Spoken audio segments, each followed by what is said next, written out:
ends today. Auckland is no longer the Phoenix's home away from home. They are now well and truly behind enemy lines. And their hosts have the hottest hand in the A-League. 5 games, 5 wins, 5 clean sheets. The Black Knights have thrown down the gauntlet to the rest of the competition and today throw open the castle gates to their nearest neighbours, their fiercest foes, as Kiwi football's bragging rights go up for grabs once more. It's the hottest ticket in town, and we've got you front row access. Welcome to a jam-packed, sold out and jumping Go Media Stadium for New Zealand Derby 2.0. Auckland FC and Wellington Phoenix going head-to-head again, live here on Sky Sport. And in front of those jam-packed stands, here come the combatants, the participants, the men at the centre of all the drama that is about to play out this afternoon. Jacob Spoonley alongside in commentary. Take us inside the boots of those players as they come out onto the grass this afternoon, Jake. Well, sequels are all about revenge, and the Wellington Phoenix are cold, they are cutting, they are ruthless. You just got to be around them. They are hyper-focused on being the first team to not only score past Auckland, but to take points off them. But they'll be up against not only a buoyant Auckland FC, but a Port that is bouncing in black and blue. Bouncing indeed they will be, as these two teams who know each other so very, very well go through the obligatory pre-game handshakes. Alex Paulson up against so many of the players he formerly played alongside. He's in goal for Auckland FC today. Hiroki Sakai returns to lead his side, having missed the win over Newcastle 7 days ago. He replaces Callan Elliott at right back. Otherwise, it is a very settled side, named by Steve Corica. 9 of that starting 11 there have started every single game. For Wellington Phoenix, they welcome back a couple of key defenders, Tim Payne and Sam Sutton, who missed last weekend's victory over Melbourne Victory, return at right and left back on our graphic. Don't be surprised to see a back 5 out of possession, with Matt Sheridan perhaps dropping down to the right side of that back 5. Oscar Van Hatten and Nathan Walker drop out of the side from last week. There are the men in reserve for the respective coaches. Neidan Moreno, a goal scorer last week, again providing impact from Auckland FC's bench. And for Wellington Phoenix, look out for Stefan Kolikovski, a live wire in 11. He'll be looking to make his name here at Go Media this afternoon.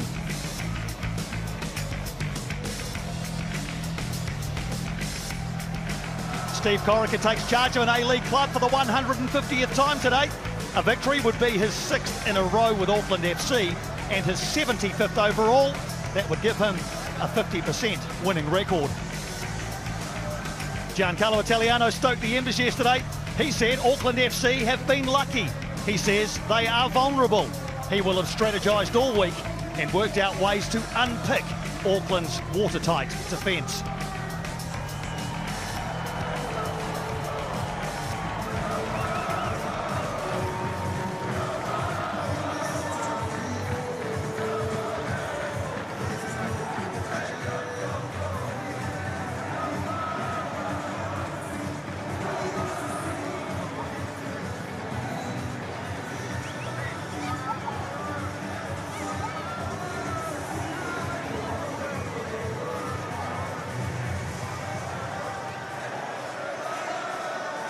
Sean Evans in charge, his 175th A-League men's match.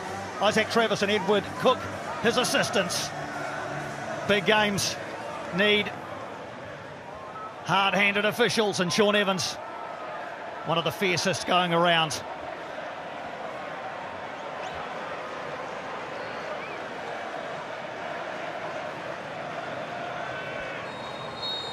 In your wildest dreams, could you have imagined this? 2 New Zealand football sides in front of jam-packed stands, battle for bragging rights and A-League points. For the first time, Wellington Phoenix play an away game in the A-League without having to pack their passports. They are in enemy territory, playing all in yellow from left to right on your screen, the Wellington Phoenix. The home side in black and blue, attacking the goal to the left. Jacob Spoonley I was going to ask if we should expect some fierce challenges early. I think we've just had that answered by Paulo Retre. Well, the first 5 minutes is all about setting the tone in a derby. And Paulo Retre makes sure that he doesn't miss there. Look, the studs were showing. But for me, that's exactly the sort of challenge, strong challenge, that you're going to want in the early stages of the derby. And Piney, just as we watch this set piece get set up, the Phoenix are definitely in a back three. They've got Alex Rufer playing just in front of them in possession, and then they have committed numbers forward.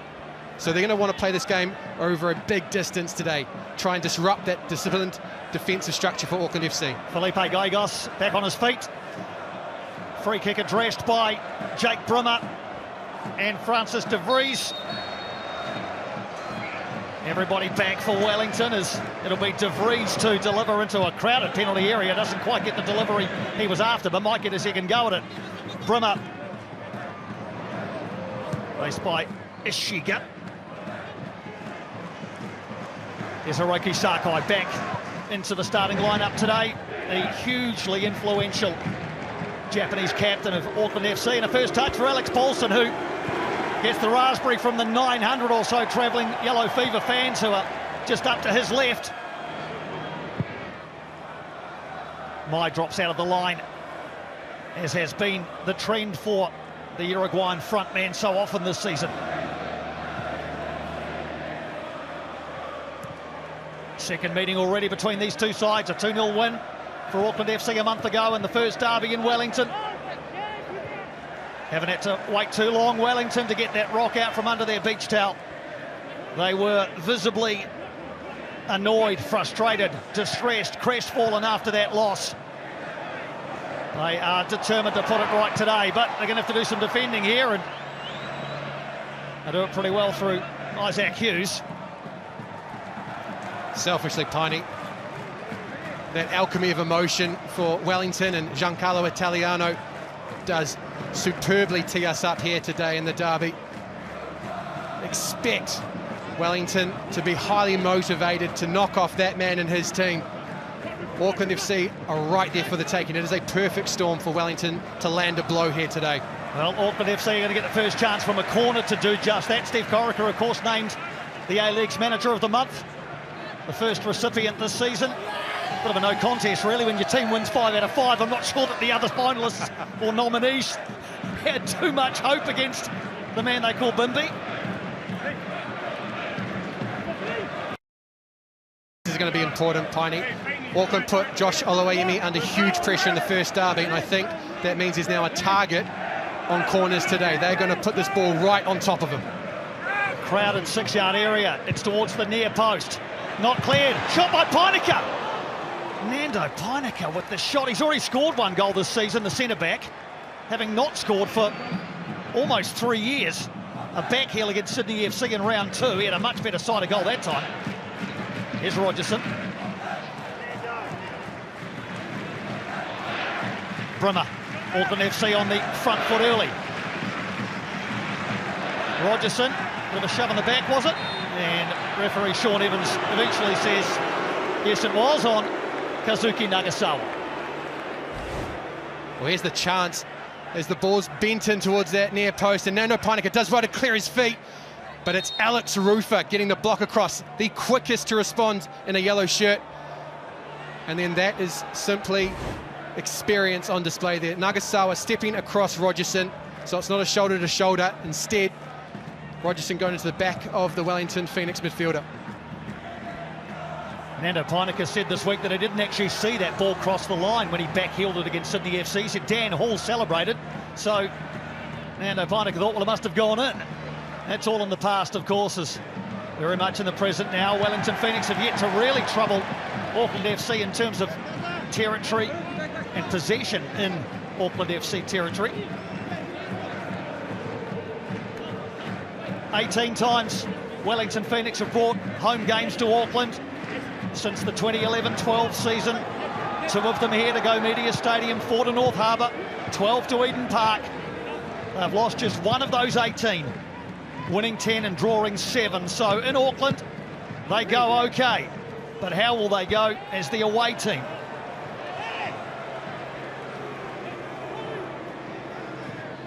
Giancarlo Italiano, I think he'll be comfortable with what he's seen so far. His team on the ball, not necessarily dictating terms, but definitely denying Auckland early momentum. Managing the crowd and the moment here very well, particularly his young chargers in Sheridan and Hughes. Barbarouses off after this one, puts pressure on his All Whites teammate Nando Painika, who clears upfield. Here's another recent All White, Liam Gillian. Yet to score in the A-League, despite having 17 shots on goal. Here's Rogerson, he has it taken off him by a retreating Shiga. And now Nagasawa looking for the run of Tim Payne, restored to the starting lineup. Barbarouses is in close proximity. Here's Sam Sutton. And no one at the far post. Barbarouses into De Vries. So the first hint of an attack from the visitors. And an influential aspect of that phase of play was Nando Painika had remained down in back play after what was either contact or at least trying to convince Sean Evans that there was contact. So as Wellington attacked, everyone was onside with the Auckland centre-back prone just outside his 18-yard box. Bit of a mix-up there. Costa Barbarouses is surrounded by blue and black shirts and they take it away from him, Costa. Gillian again, play will go on with another man down. This is physical early. Very physical early on this derby. Well, there's a hint of a punch that wasn't thrown there as Liam Gillian felt the shadow of Alex Rufer bearing down on him. It was enough to steer him into Matt Sheridan. But Alex Rufer has been in and around, making sure that the foot stays in there. Just wanting to remind Auckland FC of what Wellington Phoenix did last year and also what they've done in the early stage of this season. Both teams look well and truly up for it, and why wouldn't they? Here's Gillian again on the ball. De Vries. Once again, it's broken up and rolls along the line in front of Giancarlo Italiano, who's already stalking his technical area, as is Steve Corica in front of his dugout. Get the feeling there won't be too many moments of the pair of head coaches sitting down this afternoon. Warm welcome to Wellington Phoenix fans watching who haven't been able to make the trip, especially those gathered at Four Kings to watch this one play out. Great to have you with us here on Skype. Here's Verstrata, so impressive this season already for Auckland. De Vries. Rogerson's on the far side. Sutton gets his body in the way. That's Ishiga back there helping out Sam Sutton. That's the demand that's going to be on this game today, Piney. You need to get back. You have to deny. And there is Alex Paulson's brother in the crowd there. He's loving things as well. Yeah, not hard to spot the resemblance there of the Paulson sibling. His shirt actually has Paulson on the back, even though it's an outfield shirt that he's wearing. It's got Paulson on the back.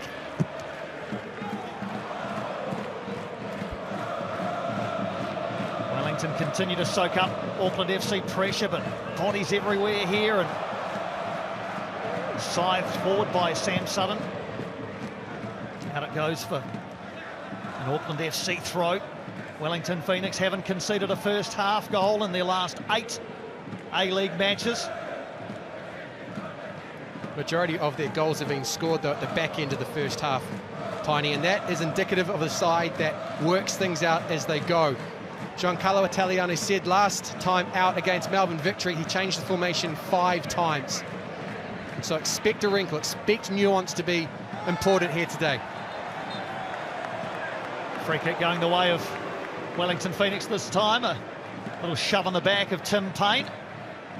An Aucklander, of course, but well and truly a Wellington Phoenix player. His friends and family in this part of New Zealand, but they wear yellow and black. Attempted clearances partially charged, and Gillian picks up the scraps. And to combine with Rogerson, who again has it taken away from him. And a frustrating first 10 minutes or so for Logan Rogerson. Well, Auckland haven't had much of the ball, but every time they've had it in the final third, that man has been involved.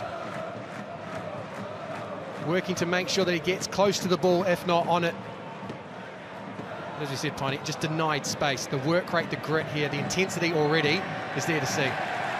Nagasawa and Verstraete coming together, the two freshly arrived this season imports for their respective sides. And Wellington are going to get their first corner. Hiroki Sakai deflecting it behind, so set-piece situation for Wellington now. They've been good on set pieces. Mainly free kicks though, rather than corners. It's a chance to apply pressure on Paulson in front of the port.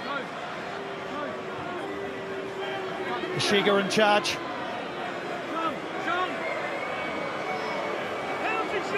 Again, a crowded 6-yard area, but 3 on the edge as well for Wellington.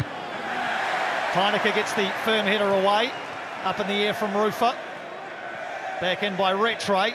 And it's all fizzled out, or has it? Costa Barbarouses takes it away. Here's Bono Retre towards the far post. Paulson saw it coming. Good feel of the ball in the gloves for Alex Paulson. And that was Isaac Hughes flying in at the back post. Paulson doing well just to navigate his one through. Growing crowd in front of him. Now just keep an eye on Tim Payne here. He's down the bottom of the picture, but he seems to have a free roll to get forward. Here's the chance. Well done by Costa Barbarouses. Recycles it to Paulo Retre, stands it up to the back post, and then Isaac Hughes is crashing in. Yet to score in the A-League, Isaac Hughes. Liked his chances there. Here's another opportunity for Wellington, although the ball doesn't get past Dan Hall. So Wellington just growing into this game as we tick towards the quarter-hour mark.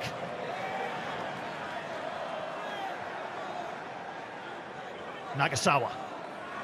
Verstraete can't dispossess the Japanese midfielder.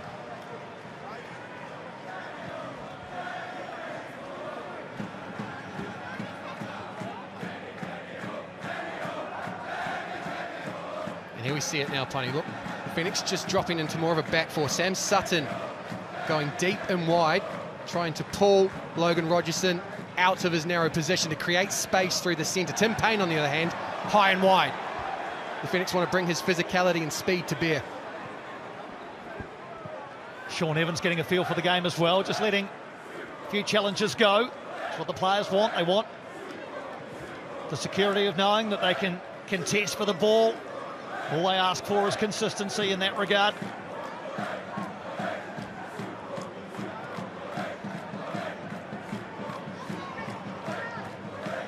Now we get a snapshot of what the Wellington Phoenix want to deny. They want to stop the ball going into those fullbacks. They appreciate that the strength of Auckland lies in that man, Francis de Vries, and his captain, Hiroki Sakai. As we said in the pre-game, the front line inverts, they try to narrow off the defensive unit to then allow the space for the fullbacks to arrive into. It's been the route to a number of goals, not least the one last week, where de Vries set up Nadar Moreno, who's on the bench today. Once again, Guillermo Myers dropped deep. Verstraete goes wide to Sakai. He's got a bit of room to work with. Thought about the cross. Falls to Verstraete. Auckland FC will recalibrate out towards their favoured left-hand side. De Vries plants it towards the far post. Rogerson was there. Sakai. Ian Rogerson combined. Lifted into the area. Josh Oluwayemi with a firm punch. Back in by Verstraete. And a comfortable catch from Josh Oluwayemi. Oh, that'll do him a world of good. That's the first decision of significance that he's had to make. Called it early. Scott Wooden steps aside. Gets an important touch on that one above Guillermo Mai, who's a player not afraid of throwing his own body around. That'll do well, just to put that mistake in the first derby even further in the memory. Yeah, 2 clean sheets since his unfortunate mistake in the derby. So showing good bounce-back ability. And what you're hearing there, ladies and gentlemen, is the booing from the Yellow Fever, who are just up to our right. And the response from the Port, they're getting behind that man, Alex Paulson. Yeah, this is what football fandom is. They often say the crowd are the 12th man. Away from home, it's even more important as Auckland FC come again. Rogerson. Brimmer tries to poke it past Rufer, who's able to take it out of the penalty area. Rogerson, though, takes it away from him. Chance for Auckland FC. Wellington can't clear, and it all fizzled out rather for the home side. But Logan Rogerson doing well to dispossess Alex Rufer. Doesn't happen very often. Rufer in a uncompromising mood there. Not generous at all, but that's one of the areas that Wellington need to manage today. When they win the ball and want to transition out, Auckland can pounce with their high-energy press. Well, Hideki Ishiga has earned the first yellow card of the contest, saying that Sean Evans was happy to let some challenges go. Clearly not happy with that one from Hideki Ishiga. His first yellow card in Phoenix colours. Absolutely not, Piney. This is a poor decision. Ishiga gets a toe on the ball, and it's only in the follow-through does he make contact with Brimmer. That, in my mind, is a questionable free kick, and importantly for this game moving forward, means that Ishiga is now on a yellow card. Buona Vista Go Media Stadium, bathed in sunshine, perfect footballing conditions. Just a southwest breeze which is coming from bottom right to top left of your screen. Jake Brimmer has been the deliverer of dangerous free kicks already this season. What about one more? It's into a good area. Wooten gets it away though, a strong header. And up and over from Gallegos. Well, it's a decent delivery from Jake Brimmer. Gets it in from out wide and puts it into that congested centre channel. Scott Wooden is marshalling his troops and gets up nice and early. And then Gallegos playing with house money there. It's as much about denying the counter-attack as actually getting the strike on. Piney. Well, fortuitously, this one falls to Costa Barbarouses. He hasn't got a lot of support at the moment. Pushes it past Dan Hall, who uses his body well and diffuses the danger. Well, he's used to that, Piney. I think I'm correct in saying that Costa Barbarouses has never scored against a Dan Hall man's defence. The other stat we saw during the week was that Costa Barbarouses has 17 goals in the calendar month of December. Only Bruno Fornaroli has more in the festive month. Oh, the Greek Father Christmas. Well, I remember him delivering last December in that 2-0 win over the Western Sydney Wanderers, a late goal and then an assist for Ben Old. Both teams love a late goal, Piney. You're right, the Wellington Phoenix last year with a portfolio of them. Auckland developing their own, already 3 beyond the 90. So make sure you lock yourselves in here, ladies and gentlemen, until the final whistle. Sakai looks up into the area. Not brought down. Now Mastrada with the shot. Never really got hold of it, the Belgian.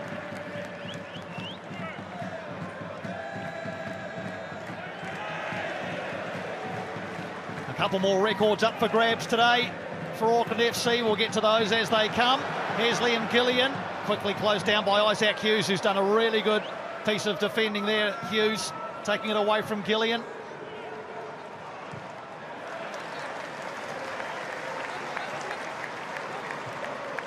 So the most minutes without conceding at the start of an A-League men's season is 469 by the Central Coast Mariners in 2007-08. So as we tick towards the 20-minute mark, Auckland FC have now not conceded in 470 minutes to start this season. That is a new A-League men's record. Although now Nagasawa was trying to put a dent in that record, but officially now it is there, 470 minutes at the start of this season without conceding by the A-League's new boys. Ishiga tried to dive in there behind Nando Painaka, but a big left foot guides the ball away from the danger. The conspiracy theorist in me, Piney, says that you were tempting fate there with the commentator's cast. Almost as soon as you'd finished, Wellington were on the break, heading towards Alex Paulson's goal. Now, thanks to official A-League statistician Andy Howe for furnishing us with these wonderful stats. Can tell you while Louis Verstraete was down that the most minutes without conceding at the start of any season in Australian Men's League history is 474 minutes by Preston Macedonia back in 1986. They're the Preston Lions now, of course. So if Auckland can get to the 25-minute mark, which isn't that far away, they will beat a record that has stood for 38 years. 475 minutes without conceding at the start of a season. Well, that's one Jacob Spoonley, Jason Pye.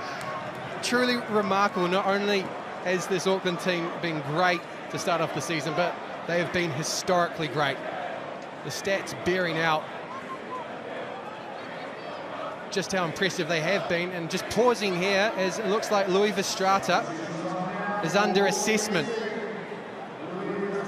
Not only is he under assessment, but he leaves the field. This is a momentous occasion in this game, Piney, because Louis Verstraete is the guard dog for Auckland FC. He is the front line of defence, the first tier for opponents to get through. So just explain this to us, Jacob. He hasn't been substituted permanently in the game. He is under assessment. Is that how we understand it, or has it been a permanent substitution? Well, the body language there suggests to me that it is permanent.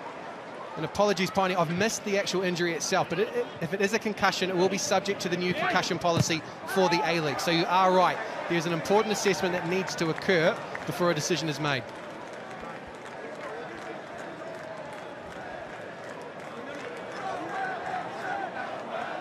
Midway through the first half, we'll bring you clarity around that. Cam Howson's into the game. In the meantime, here's Rogerson. Made room for the shot.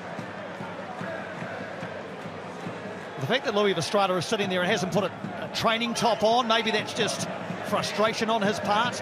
It's a big loss for Auckland FC if it is the end of the section for Louis Verstraete. He has been so good for them.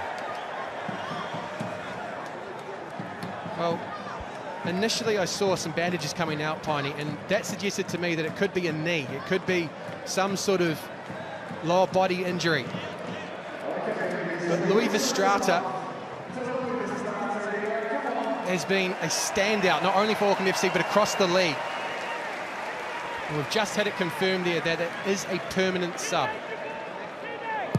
So Verstraete off, Howison on. Again, he's been talked about as one of the best players in the new A-League season, Louis Verstraete. What a loss it is. So Cam Howison into the game. Have a look at what that means positional-wise. Is that a straight swap, Jacob, do you think? Well, when we've seen Cam Howison play for Auckland FC so far this season, often it's been in place of Jake Brimmer or replacing him. So he has, majority of the time, been in the number 10 spot, just behind Guillermo Mai. Where he is now is alongside Felipe Gallegos, in behind Jake Brimmer. And for me, that's more of his natural position. That is where he played the majority of his minutes for Auckland FC. The former captain, Auckland City, Piney, the former captain. 21 caps for the All Whites, Cam Howison. And into the action for a sustained period of time this afternoon. Here's Costa Barbarouses. He sees Tim Payne off on a run. Couldn't quite find him. De Vries in the way, but he gives it away immediately. Ball in the area. Nagasawa headed back by his countryman Sakai to Paulson. Now Paulson and Barbarouses have collided here. It looked inadvertent. Both have stayed down. And Barbarouses quick to check on the health of Alex Paulson. Well, I don't think it's malicious from Costa Barbarouses. It falls short of that threshold, but it is a bit naughty. Again, the Phoenix looking to thread the needle. And it's pushed back there by Hiroki Sakai towards his goalkeeper. And Costa Barbarouses fully committed, yes, but it's the contact. He just undercuts Alex Paulson. And as a goalkeeper, that's dangerous because you're coming down hard on the turf there, Piney. Yeah, can I speak on behalf of outfield players, though? Where's he supposed to go?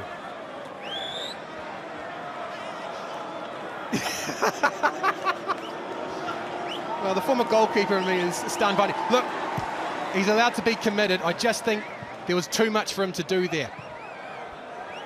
All's well that ends well. Alex Paulson back on his feet, back in the fight. Costa 2. And we've ticked past that 25-minute mark, so Auckland FC are now the new holders of that record, the most minutes without conceding at the start of any Australian men's league season. Wellington, though, looking for a way to unpick their lock. Howson just about giving that away. It's not in a dangerous area, though, but he might win a corner over there. Ashiga, and has good persistence. Well, this comes from the space in midfield. Cam Howson still adjusting to the game, which means that Costa Barbarousse is able to drop off the line and combine with Ashiga. That's not necessarily where the danger comes from, as it rather petered out for the Wellington Phoenix, but it is the avenue for them to apply pressure. Second corner of the contest for Wellington. Ashiga again on duty. Again, a throng in the 6-yard area and 2 or 3 men on the edge. Plenty of elevation on this one. Alex Paulson climbed all over by Scott Wootton. I could hear Alex Paulson's cries of anguish from up here. Scott Wootton climbed over the top of him. Free kick results, and Alex Paulson for the second time in about 3 or 4 minutes is down on the deck. Well, here's another moment that'll get the heart rate of Steve Corica up. Alex Paulson there holding his head, and I'm just a bit concerned that he might have come down hard on the turf as Scott Wootton was getting up for that one legitimately, but the weight of Alex Paulson might have just created a bit of whiplash. It's a lofted ball into the box. Alex Paulson, early decision, decisive. I think he's clear there. It's not the head that hits the turf. We'll just see where the contact is here. It could be down on that left arm pining. Just got to be worried about collarbones or shoulders. Feels like Scott Wootton's got rights to go for that ball. He had his hands in and around Paulson, didn't he? But he wasn't leaning on him necessarily. He pulled his arms back. I think it's a fair challenge. No, that's fine. Absolutely fine. And Scott Wootton does that against strikers, defending, and also when he gets called forward for set pieces. He wants to get up early. He wants to ensure that he gets that elevation. That time, it just came at the expense of Alex Paulson. 7 consecutive clean sheets for club and country for Alex Paulson now. The last time he conceded a goal was at the Olympic Games.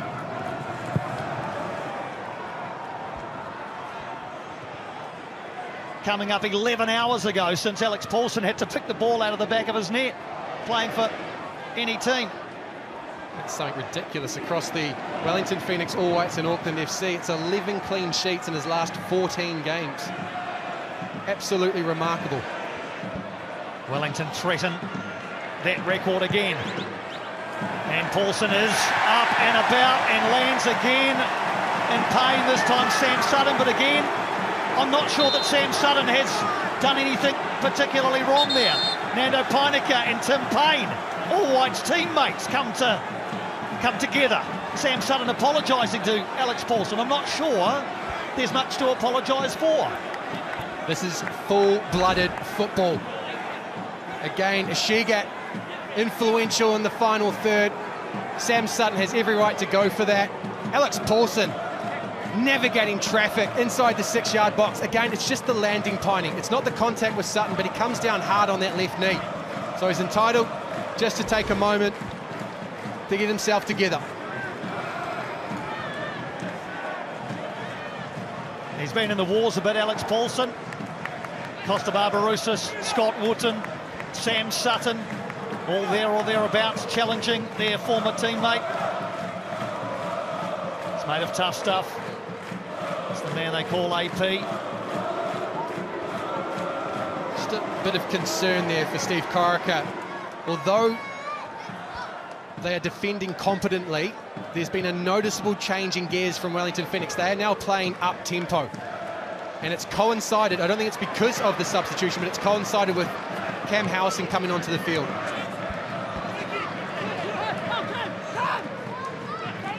Yeah, they say you don't know what you've got till it's gone. We'll come back to that because here's Hiroki Sakai, and it is an own goal! For the second time this season, Hiroki Sakai is the provider, and an unfortunate opponent puts the ball into their own net, and it's Isaac Hughes this time who is the culprit. And on the half-hour mark, the Port find an even greater volume. And Auckland lead at 1-0. Well, Mount Smart, Rarotonga erupts. The Wellington defence is devastated, and it's because of the pressure that's asserted by Hiroki Sakai, a carbon copy of the goal that opened Auckland's account. Sakai inverts the run, gets onto Scott Wooden and fires that ball across, and Isaac Hughes is desperate. Wants to deny that ball into Liam Gillian, but ends up turning it into the back of his own net. First rights for Steve Corica. Hiroki Sakai, well, he said in the first game against Brisbane, he was shooting. I wonder whether he was there or had he spotted Liam Gillian in the area. It doesn't matter, because the Port can celebrate the game's opening goal.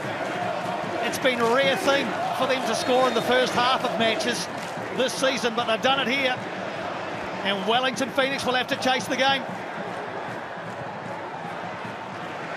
Second own goal of the season to the benefit of Auckland FC, and they come again through Brimmer.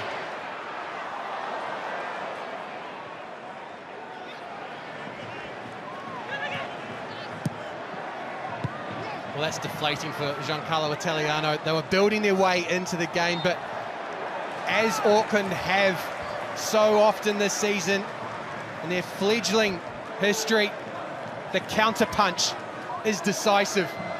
And it's not necessarily that they created or constructed the product, it's just that they overwhelmed. Caught the Wellington Phoenix napping. Hiroki Sakai, half a yard. All about power, forcing the Wellington Phoenix to make a decision. What an influential player he's been, Hiroki Sakai, for Auckland FC, the club's inaugural captain, highly decorated Japanese international. But you talk to people around this football club and they say that he's like a new boy, the enthusiasm and the excitement that he brings.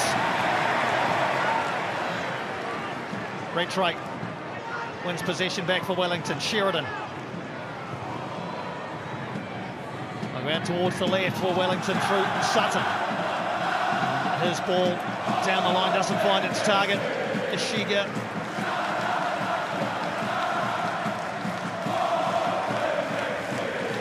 Well, the Port's bouncing, but yellow fever are stunned. Bouncing in black and blue. The contrasting emotions of football fans. Deflation for yellow fever, elation for the Port.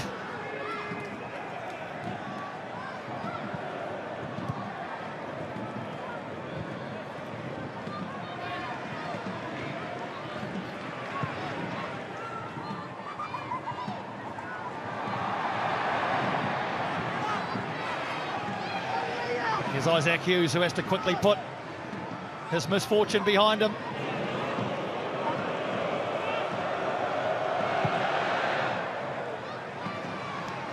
Well, they won't be feeling it at the moment, the Wellington Phoenix, as the intensity that was there in the first half hour will just have been ratcheted up, and it'll be combined with a little bit of anxiety, but they still have 60 minutes to get themselves back into this match. And that is a long time for Chiefy to scheme.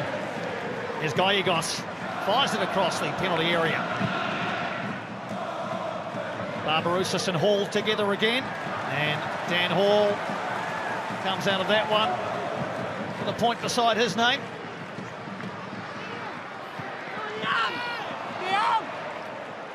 Liam Gillian and Logan Rogers are not able to find the connection there. Well, here's the build-up. You can see here the Wellington Phoenix just a little bit complacent, slightly passive, and that allows Hiroki Sakai just to drop off a shoulder. And once he's beyond Paolo Retre, there is no getting him back. The reins are off at that point, and the goal follows very quickly.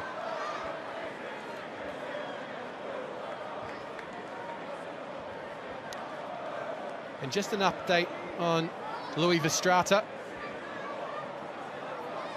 We understand that it's not been a concussion substitution. There is an assessment that's going on, and we'll bring you more as we find out, Piney.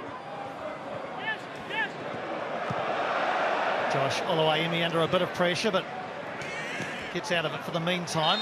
Rogerson and Sutton together, and foul by Rogerson on Sam Sutton. 23rd birthday coming up for Sam Sutton on Tuesday.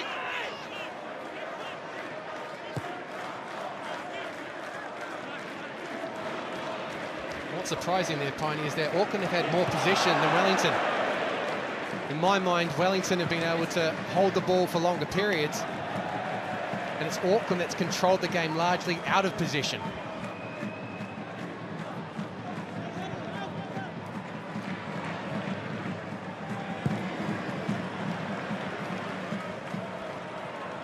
The other stat that jumps out is the lack of attempts by Wellington Phoenix. Have they had a shot? Well, that's been a theme under Giancarlo Italiano's reign, is that the Wellington Phoenix won't take low-quality opportunities. They want to increase the ability to convert, and they have been effective and efficient over the course of last season and this season. But you're right, Piney, don't expect them to necessarily to show up with shots just for the sake of taking them.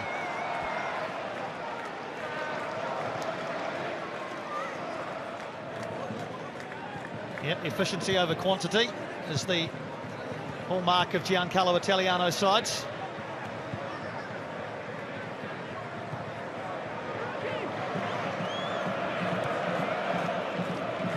Into the final 10 minutes of the first half, likely to be 3 or 4 added for the various stoppages, mainly around Alex Paulson. Just keep an eye on Guillermo Maia and Felipe Gallegos. They're working well in tandem in the two different tiers to deny the ball into Paulo Retre, who's getting forward, and Tim Payne at times as well. Latest Wellington attack, which was building anyway, broken up. Sam Sutton battling hard to win the ball back for his side. Shiga over there as well.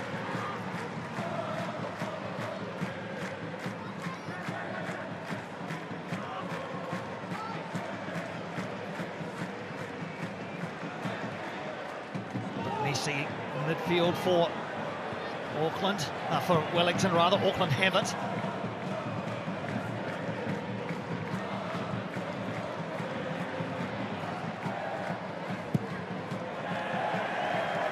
It's just in moments like that. That's the difference of a regular game versus a derby.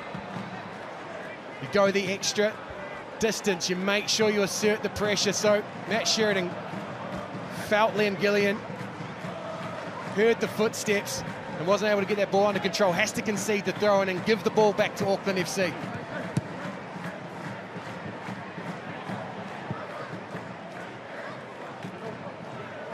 Just trying to get it away, can't at the moment. Here's Gallegos.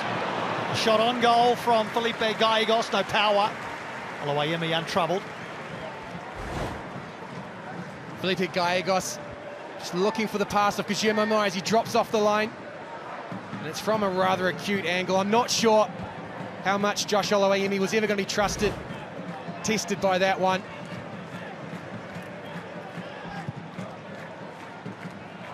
Sheridan pumps it long. And once again, assured defending. There's just a little bit of afters there, as I think it's Ishige finds his way to ground. Not only did Nando Painica get the header back to Alex Paulson, but it was a bit of a forearm just across the Wellington Phoenix striker. Nando Painica, Dan Hall, and Alex Paulson have played every minute of the season for Auckland FC. That defensive triangle.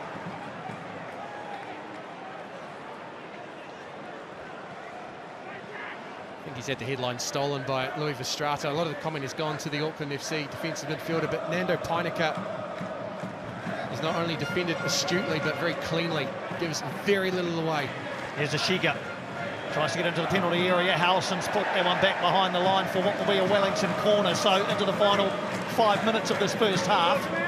Another set-piece situation for Wellington, their third corner. Quickly taken.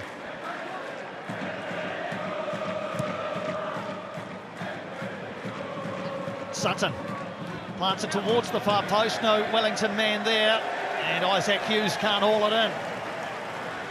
Well, now in the phase of the game where the Phoenix have already hurt Western United, Central Coast Mariners. They score just before half-time. There's an important moment for Auckland FC to manage. Bimby's alive to it. We saw him there barking orders from the sideline.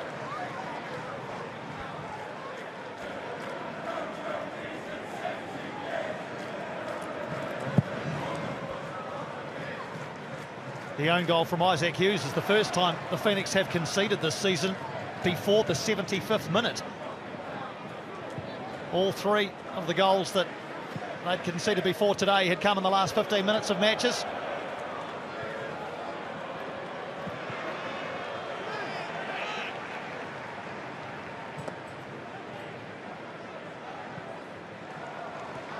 Barbarouses has peeled out to the right. Gillian quickly closing him down. Sheridan's on a run. Payne is forward. A couple of yellow shirts in the area. Sheridan! Good block by Howison and Hall. It's there for Rufer. Alex Rufer can't keep it down. Well, it's back-to-back chances for the Wellington Phoenix. We talked about their danger before half-time, and that's an example of it. Great play from Tim Payne. Finds Sheridan on his left foot. Can't get it beyond Cam Howison. Important block. And then this is just a lack of conviction. I don't think Alex Rufer can use the excuse that the ball didn't fall for him. There, it's in front of him. He's got time. He needs to hit the target.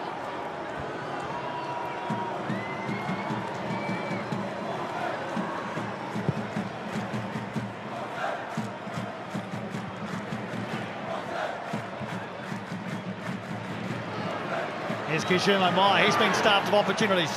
One might open up now for Guillermo Mai. Sakai, Hiroki Sakai. Good tackle from Rufer. The two captains together. Cam Howison gets a shove from Sam Sutton. That may well be a yellow card for Sam Sutton, I fancy.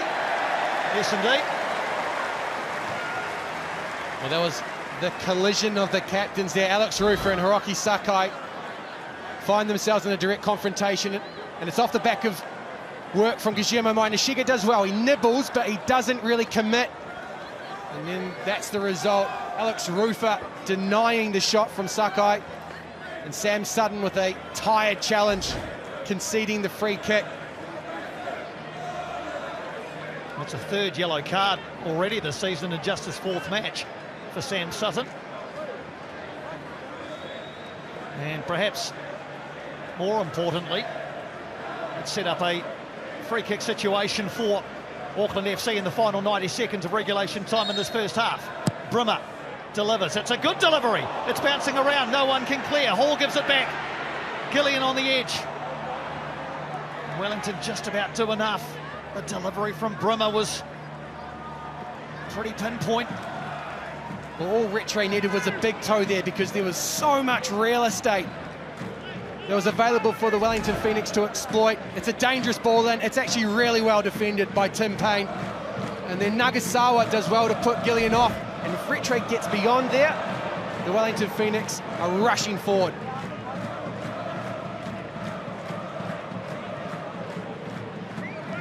Very congested in there. Costa Barbarouses back helping out. Wellington looking to pass this one out. Rattray. And De Vries has kept that in very cleverly. Brimmer. Brimmer sets up the shot. Josh Olawayemi, I think, knew that was flying wide of his goal frame. But Jake Brimmer here, not unfamiliar with a long strike. I like that one, Piney. Across the laces, bending away, but ultimately too far to really test Josh Olawayemi. Well, 4 of Jake Brimmer's 17 A-League men's goals have come against Wellington, including his last 3. 2 in the derby a month ago. 4 added minutes minimum. Confirmed by our 4th official, Campbell Kirkawanawar. So time perhaps for another chance to be created.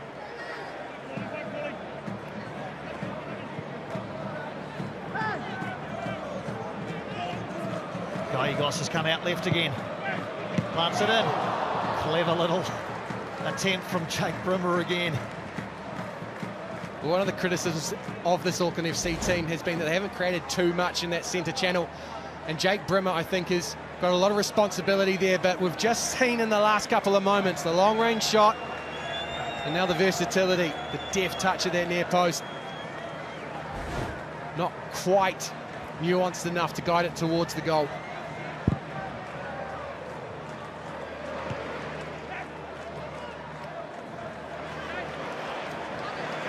Auckland again looking to double their advantage near the end of the first half. Gillian, Rogerson, Guillermo Mai, and that was Hughes' head again, this time though diverting the ball wide.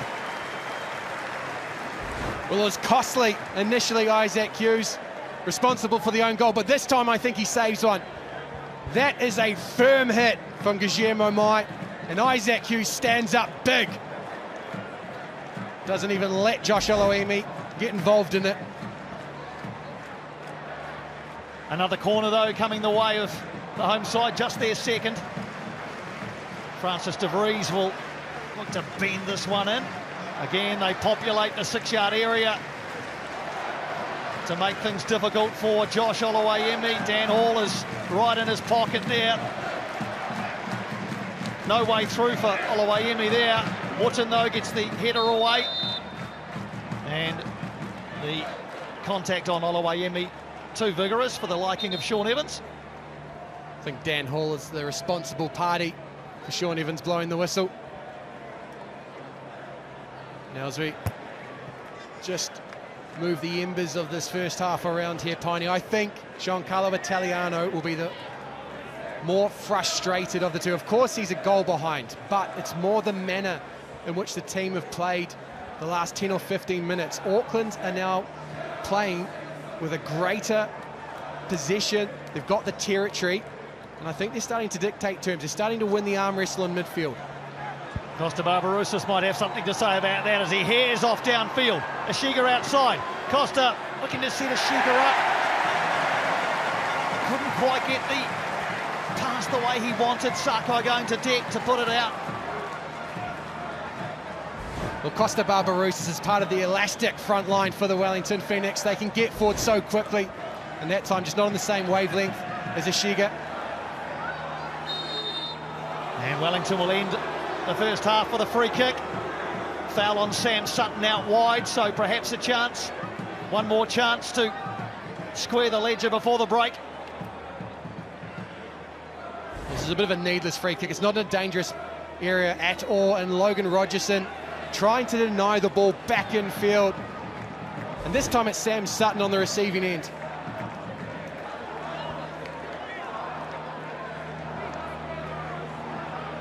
So, can Wellington strike in the shadows of half-time in front of the port?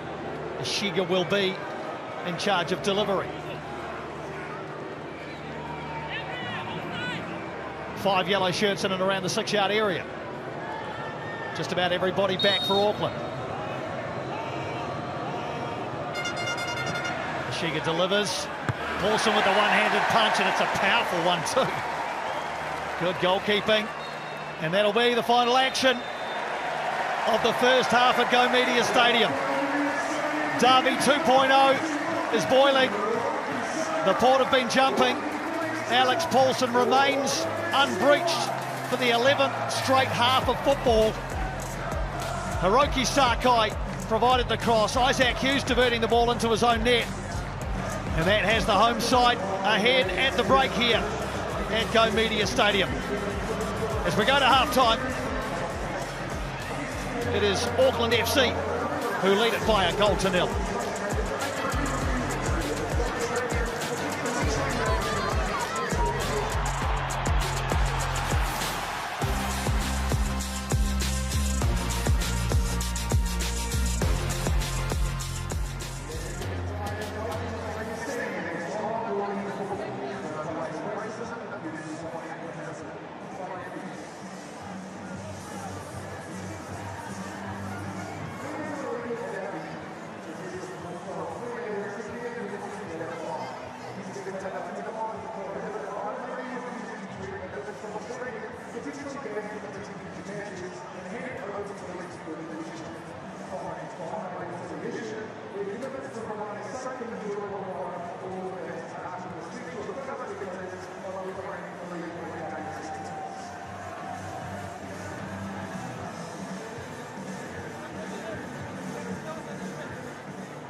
to Go Media Stadium, and what a first 45 minutes it has been. And Auckland FC, well, they've found a way to create enough pressure to get themselves in front. And agreeing, Jacob Spoonley and Spoons, you've commentated the first half. There wasn't a lot going on, but one moment, one opportunity, and Auckland FC, they found the front. I think the first half has been about creating a foundation for us to lead into the second half.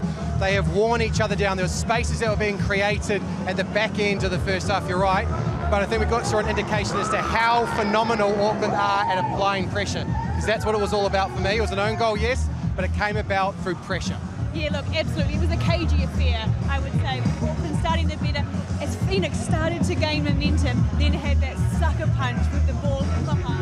Well, it's like this contest almost needed a goal, because both teams were sort of playing games of chess, and there was this one moment in behind the defence, Greenie, which created this opportunity, and it was as simple as putting pressure on the defence. One error, one mistake, and all of a sudden they're in front. Yeah, look, you've got that ball slip through, absolute peach of a pass, cutting through the back four, and then when you've got Sakai in a position like that, it's only going to go one way. It's reminiscent of the first goal of the season, isn't it? It's a carbon copy, Greenie, but in the build-up to that, just watch Paolo Retre and Sam Sutton. They change at the wrong time. And as soon as I think it's Felipe Gallegos gets his head up, Sakai's on the wrong side and they can't get back. And when you're facing your own goal like that, Goldie, that happens.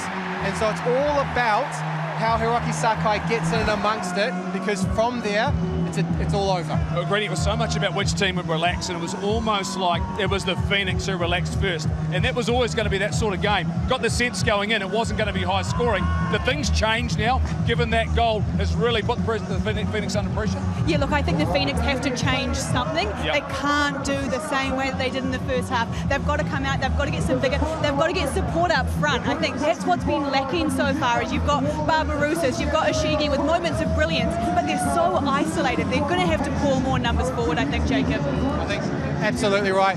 And the thing that'll be deflating for the Wellington Phoenix is that they were just starting to assert themselves. They were going up tempo off the back of Cam Howson coming onto the field, and that's when the sucker punch came, Jeff. If you have a look at the stats and you talk about shots on goal, it probably wasn't until the 35th minute that the Phoenix started getting some opportunities. But it's one of those. What are the key things you read out of these? The key thing for me is that Auckland FC have more possession than the Wellington Phoenix. You can see it there, that top line. 54% versus the Wellington Phoenix's 46%. Now, it's not that Auckland are asserting themselves necessarily, it's that Wellington aren't playing to their strength. They want to control the game through possession. Yeah, absolutely, and I think those shots on goal was telling. While the position's been relatively evenly split, it's not been effective for the Phoenix. For Auckland FC, there was talk about the impact Louis Frustrada would have in this make-up. Spoons, the moment he's gone off, how do they adapt? What do they change? Where do they make sure that losing him doesn't impact their performance defensively as well? Well, I think they're very fortunate in that they've got a tailor-made replacement in Cam Howson. Cam Howson has come on to occupy one of those two deep-lying roles. That's where he played for Auckland City before he joined Auckland FC. But the Auckland FC have definitely lost a key component of their team with Louis Frustrada, and we are hearing it's back pain. So we have a new concussion policy in the A-League this season. I understand it's not that Greeny. Well, Hideki Oshiga has had a big impact in this first 45 minutes as well. What can he do differently maybe in the second 45 to help this team turn it around? Yeah, look, he needs to keep getting position, he needs to keep getting turned, trying to be creative on the ball. We've seen moments of absolute brilliance, but what we haven't seen is the support around him. So maybe it's that holding the ball up 1-2 touches longer so that he can allow players to get around him and to support so that they can really build an attack. Really simple for me, Jeff. It's not if, it's when we see Marco Rojas now, because he is the player that will change the dynamic of this game. We saw in the pre-match that Victory defenders were so concerned about making a challenge against him, and that's what you want to put into the minds of Auckland FC. We've got an ace up our sleeve in Marco Rojas. I want to see him early doors because I think he needs time to build into the match. I want to see how Paddy Gower's feeling, how he's coped with the first 45 minutes. I reckon he's gone looking for some friends. I certainly have, and I've certainly found some friends. I'm back here with the yellow fever. I'm back at home. I've got rid of that crappy shirt that I had on. That's gone in the rubbish bin down there below. Feel the absolute passion here from my friends in the Phoenix. They are going off. I can't hear a thing you're saying, but we're coming back. Mate, who's going to win this game? Oh, the Phoenix, 100%. We got this second half. We're coming back. The Phoenix are coming back. You can look at the support here. It's looking good. It's looking absolutely awesome. Yeah, I'm back home. I'm safe. I survived behind the enemy lines. Enjoy, guys. I'm back here with the yellow fever. See you after the game. What's happening across Sky? Premier League continues. It's derby time in the Premier League. Catch the Merseyside derby on Sunday morning, 12:30 a.m. and the London derby as well. Chelsea and Tottenham go head-to-head. UFC 310. Pantoja versus Asakura, Sunday 8th of December at 4 p.m. The flyweight belt is on the line. In the co-main event, two undefeated welterweight contenders go head-to-head as well. Plus a clash of the titans in the heavyweight with former champ Cyril Gain taking on Alexander Volkov. And as well, the HSB Sevens continues. The All Blacks and Blackburn Sevens are headed to Cape Town for the next leg of the HSBC Sevens, both looking to improve on their previous results. Plenty more to look forward to. There is just one goal in it here at Go Media Stadium. Do not go away. The derby is well and truly still alive.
separates the two sides. An own goal. The unfortunate Isaac Hughes heading past his own goalkeeper to the light of the port, and to Steve Corica as well. Hiroki Sakai, the second time this season involved in an own goal as the assist giver, you would probably call him. Let's get your sideline. Jeff Wilson alongside Auckland FC goalkeeping coach Jonathan Gould.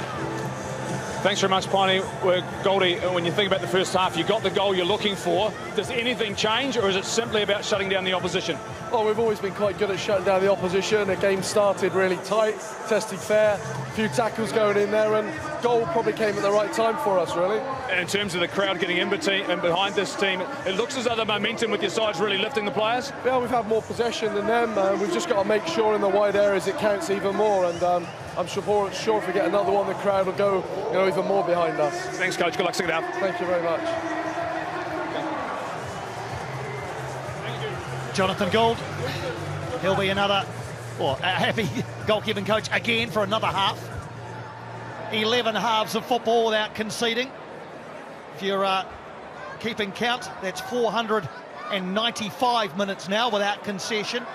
8.25 hours. What have Wellington got left? Will Auckland chase a second to give themselves some breathing room? Second half is underway. Auckland FC, the home side in blue and black, kicking from left to right in the second half towards their active support, the Port, at the southern end of Go Media Stadium. An early chance perhaps for the Port to find their voice. Wellington Phoenix all in yellow now, kicking from right to left. So this season, one goal has been enough for Auckland FC because they simply haven't conceded any. Their approach will be instructive, Jacob. 45 minutes is a long time to park the bus if that's their plan, or to try and close the game down. You'd expect them surely to chase the second. They'll have confidence in their fitness and intensity to produce even more products here at Go Media Mount Smart. Also, Piney arguably had the stronger of the benches out of the two teams. Louis Toomey has already contributed to the season in the derby. Max Mata has been a regular off the bench for Steve Corica, and then Nadar Moreno, scored last week. I'm sure he is chomping at the bit to get involved in this one. Oh, no doubt. No doubt the Colombian will want to get on and repeat the dose from last week. He came up with about 27 celebrations afterwards. Got to save some, Piney. Endeared himself to the Port straight away in the rain against Newcastle. It took a long time for Auckland to break down the Jets last week into the 83rd minute before Moreno produced that volley. Wellington Phoenix in the rare position this season of being behind at the break.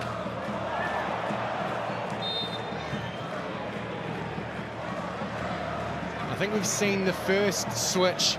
There were suggestions that the formation that the Phoenix were using might come off the back of rotation, as we see Costa Barbarouses there with a little right jab to get the ball in front of Francis de Vries. But in possession now, the Phoenix very much in a 4-2-4. And what's interesting about that, Piney, is that Tim Payne is occupying a centre role with Costa Barbarouses more as a winger. So you're telling me Tim Payne is now a striker? Here's a Shiga, he's a striker! And gets a strike on goal. I'm not sure Alex Paulson was sure that that was missing. Well, Tim Payne actually sets this one up and he gets it back into Paulo Retre, and then Shiga, once he's broken, very quickly gets back onto that right foot, takes the ball away from his countryman Hiroki Sakai, and that's got a whole lot of turbulence in it. He's already produced an eye-catching free kick goal this season. Hideki Shiga.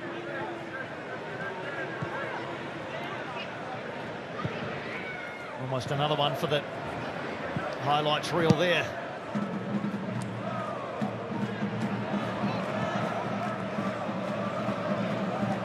Retre in for Wellington. It's going to fall to Sutton.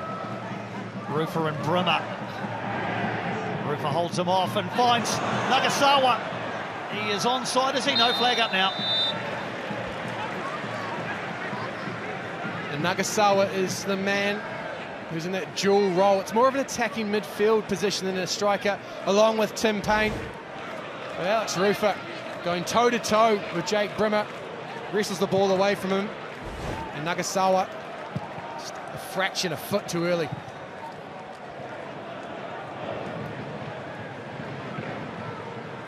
They have a little shifted body position from Jake Brimmer. Paulo Rattray is going to receive a yellow card.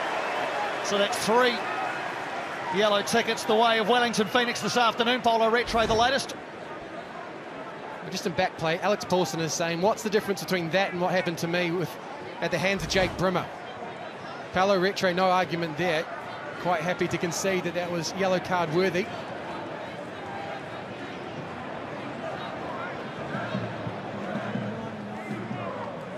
So a couple of extra worry lines for Giancarlo Italiano, perhaps with 3 players on a booking.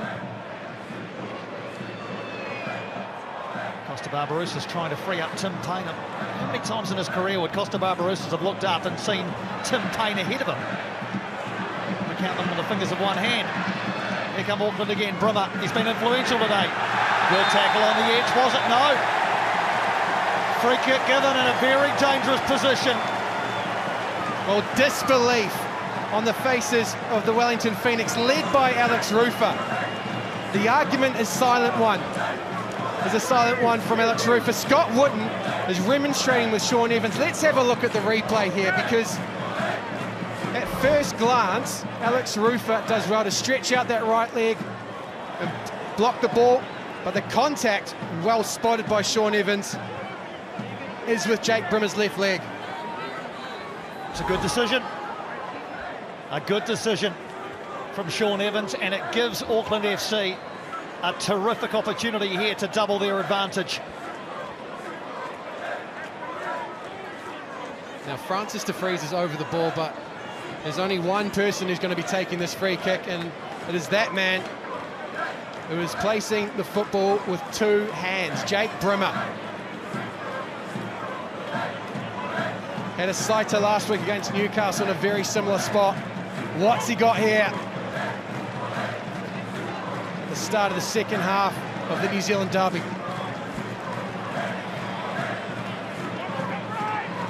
Hiroki Sakai is a rather unconventional position in front of Wellington's wall. De Vries perhaps just a decoy, Jake, as you say. Let's see. Here is Brimmer, and he can't find the target. Not far away. It was delicate from Brimmer. Concentrated on getting that one up and over the wall and close to Josh Oloimi's goal, and that's all it was, close. But it wasn't far away either, Piney.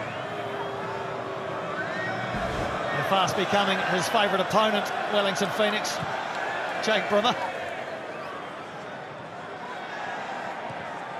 Tim Payne thought he was pushed in the air. Sean Evans allowing play to go on. Here's Gillian, desperate for that first A-League men's goal. Can't find Rogerson, although Rogerson's done well to track that one down. Flying in there, Howison, he might get a sanction when play stops, but Wellington have given the ball away, and this is starting to get a bit messy again. And now Hiroki Sakai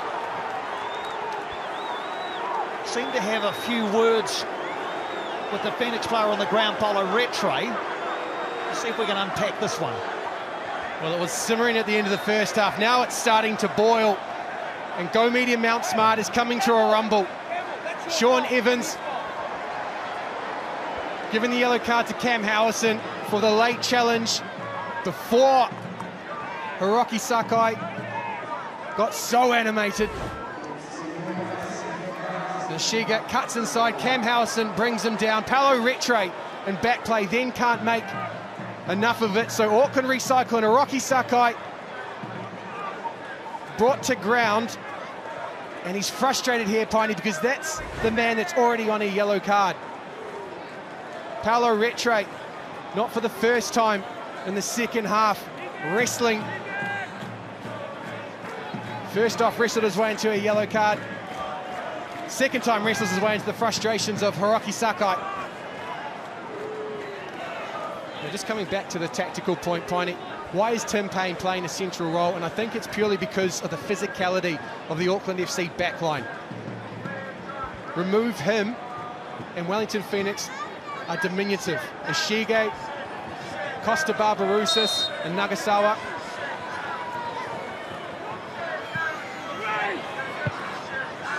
Play back on as Sakai helps it back in. De Vries is there, cushioning the header, and Wellington will clear their lines.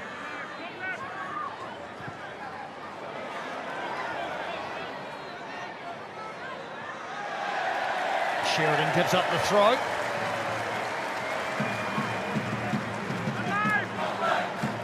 Wellington subs warming up behind Josh Oluwayemi's goal. Yellow Fever looking to lift their team. Auckland FC, though, have had the better of the first 10 minutes of the second half. It's a bit tepid from the Yellow Fever. They've got the feeling that we are aware of up in the commentary box. The Wellington Phoenix, the men in yellow, are just struggling to assert pressure on Auckland. There's a bluntness here at the moment. It feels as though Auckland FC are in control of the football match at the moment. Steve Corica pretty happy with what he's seeing. He's already had to use one of his subs, of course. Cam Howison on for Louis Vestrata. We just see there at the bottom of the picture, Nadar Moreno and Louis Toomey ambling towards the bench. Jonathan Gould is readying the paperwork. We could see a change for Auckland FC.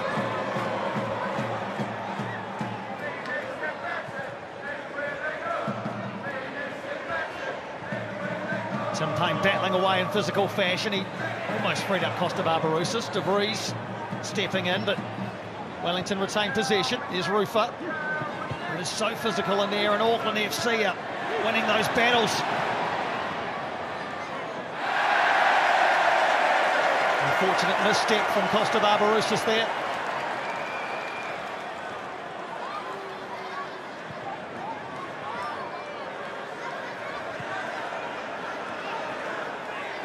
Here's Rogerson. He's surrounded now by yellow shirts, but does well to find Sakai. And then Sakai came through on Ishige. Just a free kick. He's a targeted man at the moment, Ishige. And it's a poor touch from Sakai that results in the contact. But where Wellington are looking dangerous is down that left-hand side with Ishige.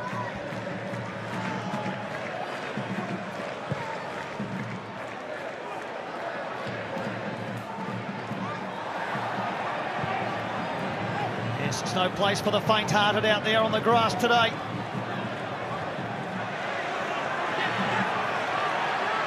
Gillian, De Vries alongside, Liam Gillian. Can't find a teammate, and Alex Rufa is going to mop up.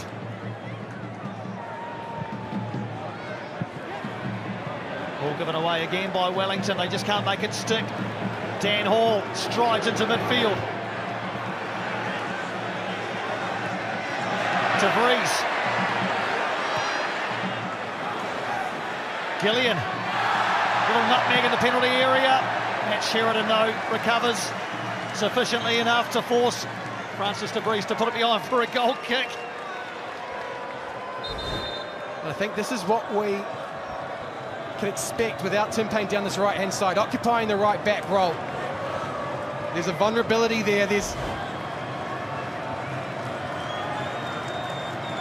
aren't quite meeting the confrontation on the front foot, the Wellington Phoenix, and that means that Francis De Vries can assert himself to greater extent. So Gillian and Rogerson off.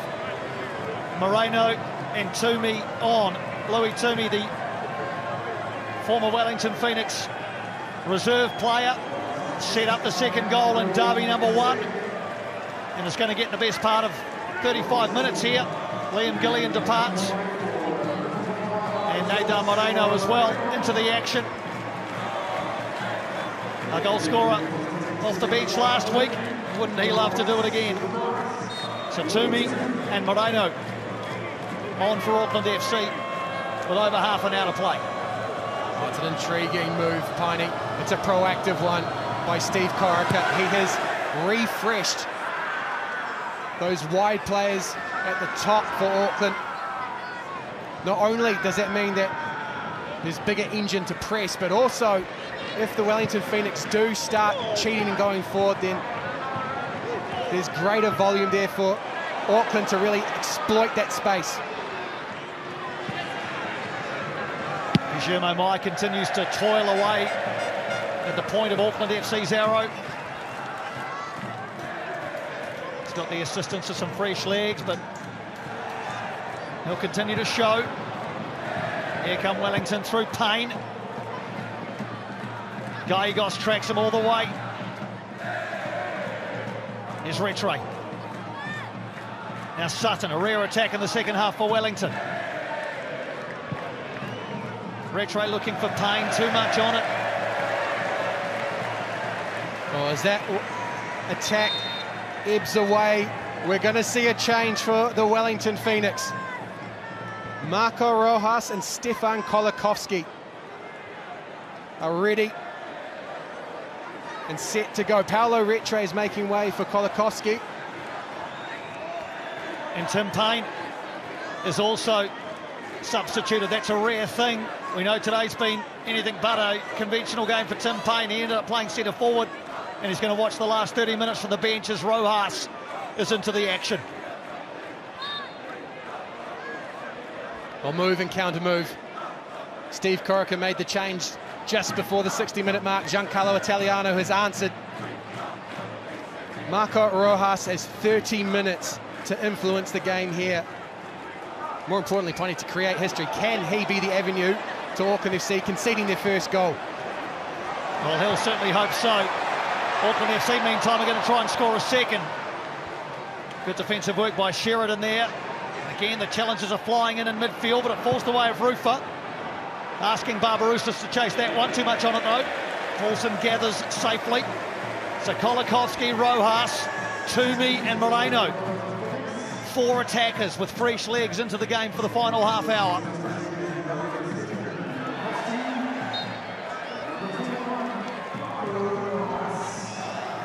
Rojas' first contribution is to hunt down Dan Hull. Gives away the free kick, which is taken quickly. Sakai looks up, tries to measure across, deflects off Wooten, and then it'll go behind, I think, for a corner off the head of Isaac Hughes.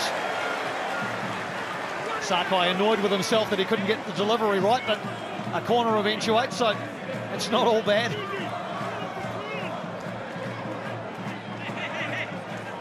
Well, their minds will be on how they get back into the game, but they'll have to manage this moment in front of the port.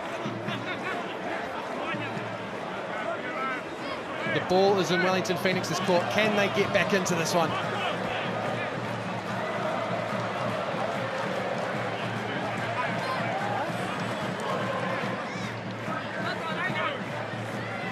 Again, De Vries and Brimmer looking to cook something up. It's going to be De Vries, I think, who... No, they'll go short this time to Brimmer. It's a variation. Far post. And Oluwayemi untroubled. Didn't mind it, Piney. Set into Jake Brimmer, and then there's a back post runner. I think it's Guillermo Mai. Who then circle back in to try and get on the end of the cross. Wellington look to pass out. Raked over here towards Sutton from Hughes. Nagasawa's dropped into the role that Paolo Rattray was occupying before his withdrawal. Oh, there is great versatility in Giancarlo Italiano's team. We've already talked about the utility of Tim Payne, used as a centre-back by Ufuk Talay, more as a right-back by Chiefy. Today finds himself converting to a striker, which is where he was initially when he played for Auckland City as a 16-year-old. Second half possession, well and truly in favour of the home side. Wellington looking to redress the balance. Still only 1 goal behind, so I'll believe they're in the game.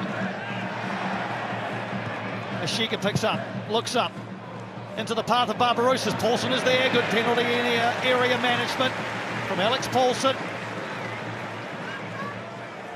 Well, Costa Barbarouses has reverted to a central role, and already the Wellington Phoenix are now targeting the space in behind Dan Hall and Nando Painika. The margin's fine, but the intention is there. Foul by Mai on Wooten as Scott Wooten won that ball in the air. Still the sheet remains clean for Auckland FC.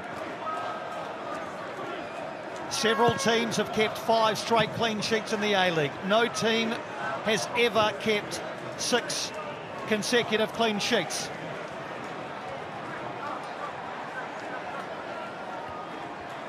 And that'll be weighing on the minds of the Wellington Phoenix as well. Not only do they have their own mountain to climb to get back into this game, but they know that's compounded by the confidence that Auckland FC have by the fortress of Mount Smart.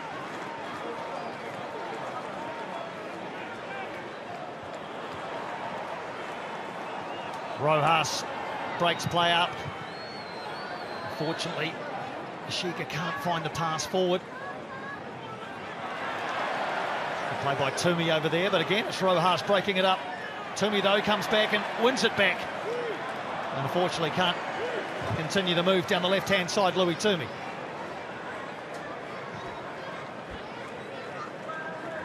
Well, that's what it's about from Steve Corica there. It's not necessarily about tweaking anything or creating wrinkles. It's about discipline. He wants his team to compress the space. They've got to get that back line up so there isn't room in the midfield for these technical Phoenix operators, particularly the likes of Marco Rojas and Stefan Kolakowski, who are the fresher of those on the field.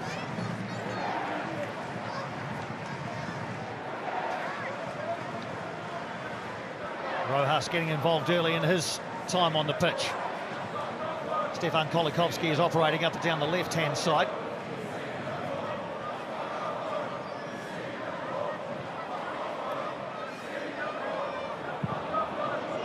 Sheridan again has gone long, but it's all rather aimless for Wellington.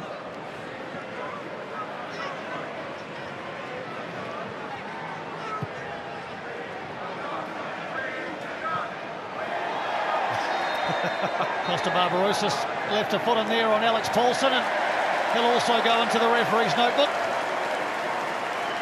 A shrug of the shoulders from Costa. I think that's the lesser of the contact between Paulson and Barbarouses today. It is late, though. Unnecessary. That'll be the justification for Sean Evans going to the book.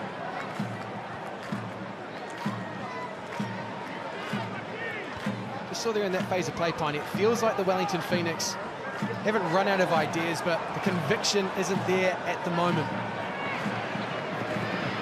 What about now from Mashiga? No, he pulls it out of what would have been an attacking drive into the heart of Auckland FC. Good from Rufa, though. Has this got an end product? No, Louis Toomey with a solid challenge on Alex Rufa.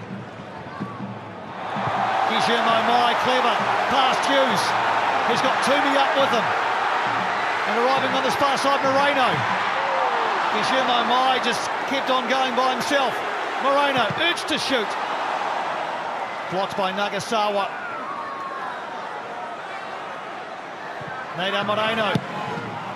His cross cut out by Wooten. Well, it wasn't one or the other there from Guillermo Mai or Louis Toomey. Mai was waiting for the run. Toomey probably waiting for the shot from Guillermo Mai. Nagasawa cleverly holds on to possession of the ball. Rojas. Put in by Sakai. Hiroki Sakai. Fouled by Nagasawa to his great displeasure. And all he sees is Sean Evans back. The referee had turned and walked away from that one. This is all about the work rate of Guillermo Mai, the tenacity. Puts his foot in front of Isaac Hughes. And Scott Wooten does a wonderful job here, just marshals the moment. He's not going to give Guillermo Mai a bite to then go beyond. Equally, he knows that Louis Toomey's in front of him, so he can step in there and get the block away. Another change coming, and here comes the closer, as he has been dubbed by all and sundry.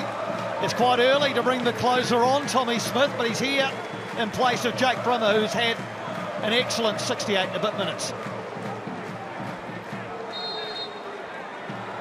Brimmer's contributed with the energy. He's also created a couple of moments that have worried Josh Oloiemi. Can be satisfied with his contribution to the second NZ derby. So Tommy Smith bringing all the experience of 18 years in the professional game onto Go Media.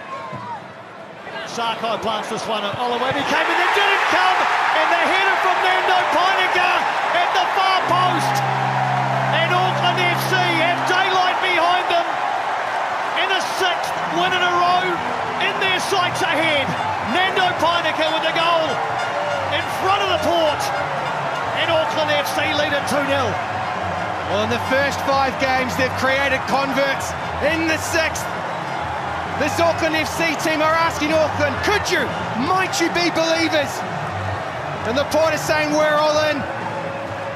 They've flexed their defensive muscle here today, and they call upon one of those towering centre-backs to extend the lead. Nando Pineka rising at the back post, takes advantage of this indecision inside the Wellington Phoenix 6-yard box.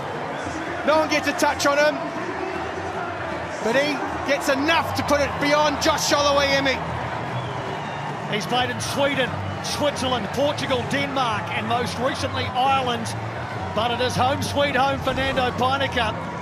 2 goals in 6 games this season.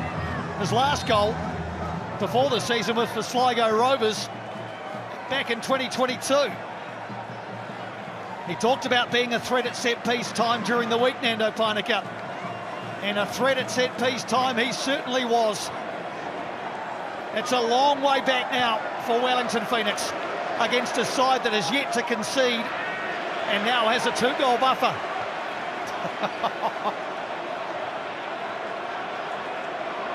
"20 minutes left in the 6th game of the life of Auckland FC, and still yet to concede a goal. Looking like here, Piney, they're going to remain perfect.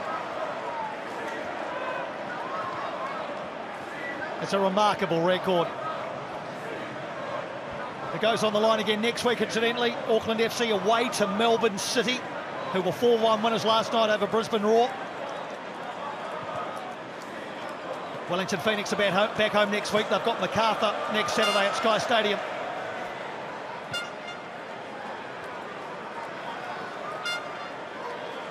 Well, Wellington have relied heavily on their process and their structure today. They haven't had the protagonist, though. They haven't had the ability to disrupt this Auckland defensive structure. Ashiga and De Vries together. Ashiga gets the better of De Vries, but there's Pineka, belts it out over the fast food caravan. Nando Pineka, what an acquisition he's been. He's always been a player with a very high ceiling, Nando Pineka. I'm not sure he's even close to touching that ceiling.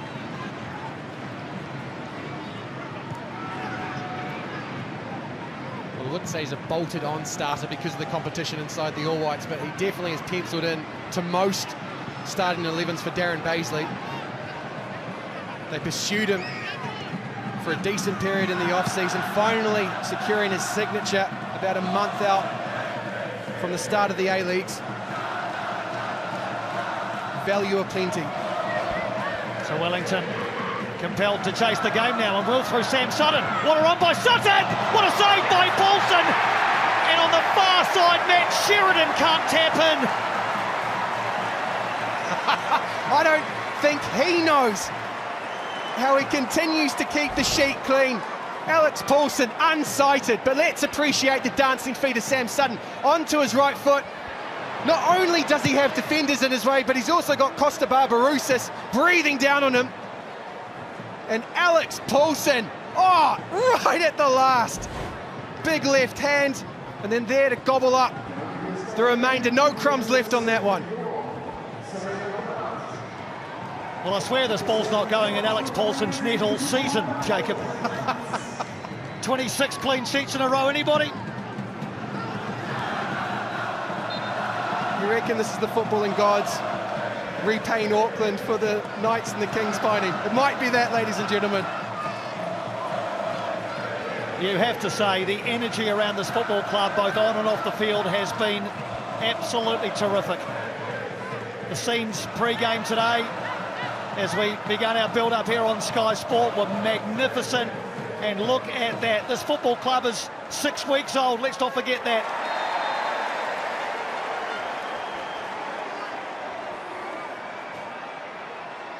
But don't sleep on the Wellington Phoenix. There's a 2-goal buffer here. All they need is a moment. We haven't seen it out of the front four today, but it is a formidable one. Costa Barbarouses, Kolakowski, Ashige, and Marco Rojas. A few notes for Giancarlo Italiano. Can he make the improbable possible? 15 minutes plus stoppages left. There is still plenty of time. A goal now would make things really interesting.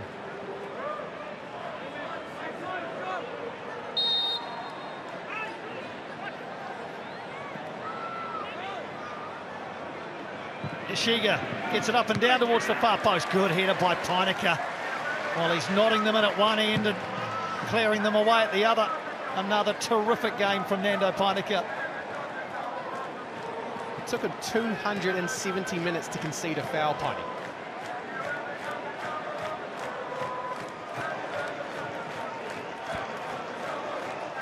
That doesn't sound like a couple of centre-backs I know. Name names, Piney, name names. I mean, the Hall, Pinaka, Paulson triumvirate at the back. Yeah, but then you start wandering wider because they are blocking you centrally, and you come up against Hiroki Sakai, who's gone to 3 World Cups, and then the De Freight train down the left. Here's the goal. Hung up to the back post. That is defendable. Josh Oluwaemi takes a half step. The defenders react to that. And then no one really gets a body on Nando Pinaka, and the scenes again involve Steve Corica. From the port to the bench, they enjoyed that one. Yeah, Dan Hall came across for the little hug with his coach, didn't he? Even Paulson was out there. This team is already a tight-knit unit. It helps when you win games. But there's a togetherness about the blue and black that is serving them well. Toomey looking to find Moreno. Calmly back by Wotton to Oluwaemi.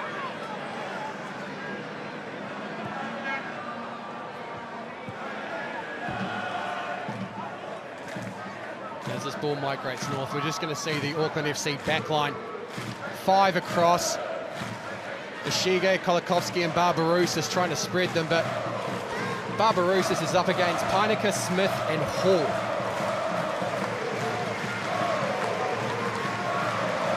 There is your official attendance, folks, and as publicised this week, 26,253. It is a new regular season attendance record for a game in New Zealand. Now, Alex Rufer needs to be very careful here. Very careful indeed. It was Louis Toomey on the ground. Alex Rufer thought he had rights to go for the ball. There was a bit of passion and a bit of feeling in that, you fancy. It was Louis Toomey, of course, who gave Josh Oluwaemi the spray in Derby 1 after the mistake that Oluwaemi made. That did not go down well at all with the Wellington Phoenix, and Alex Rufer saw an opportunity there to perhaps put the boot in, and it's going to be at the expense of a yellow card. I think that's the cost of doing business for Alex Rufer, to claim a small amount of vengeance. As you said, Piney, Louis Toomey antagonised after the second goal. So the first goal in the first derby. And Steve Corica is apoplectic. The whistle had gone, and not only the first bite by Alex Rufer, but the second.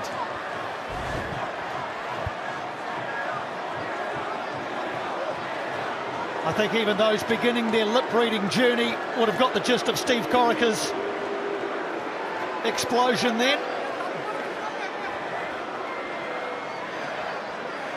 It was quite impressive actually from Sean Evans to fly in there in the fluoro orange as well to put himself in harm's way.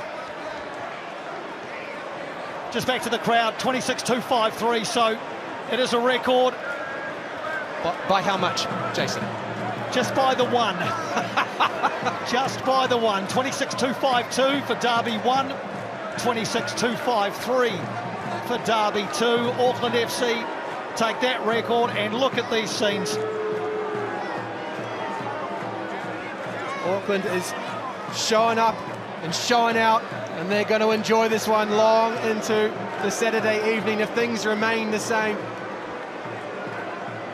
What brilliant pettiness, Piney. One more than Wellington.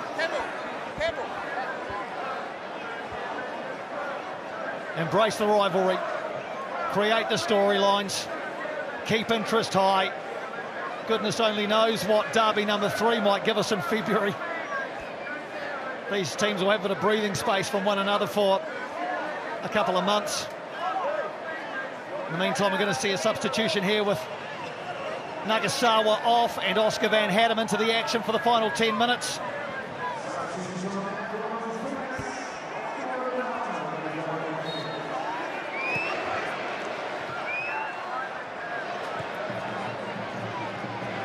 So 80 minutes are up. The shirts stay firmly on for the Yellow Fever, but there are a few off in the port by the looks of things. And it's not been directed on the field, Piney. It's been directed to the Western Stand in the upper tiers, where the Yellow Fever are residing for the afternoon. The celebration has been taken, it's been hijacked. It's been converted from yellow and black to black and blue. The jeers. Now the crowd responds. Circle the 22nd of February, Piney, for the third derby. What a shot in the arm for football in this country.